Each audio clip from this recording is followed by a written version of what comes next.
2026 sera une année de défi pour la défense nationale, a déclaré jeudi le président français Emmanuel Macron aux forces armées.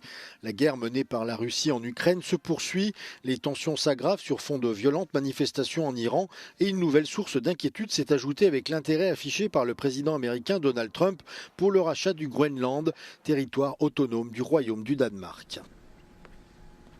L'accélération des périls commande d'accélérer le réarmement de la France. Pour rester libre, il faut être craint. Pour être craint, il faut être puissant. Et pour être puissant dans ce monde si brutal, il faut faire plus vite et faire plus fort. Cela suppose que la nation consente à des efforts à la mesure de notre rude époque. Emmanuel Macron a présenté ses 3 priorités stratégiques: augmenter les stocks de munitions, renforcer la préparation opérationnelle et préserver la souveraineté de la France.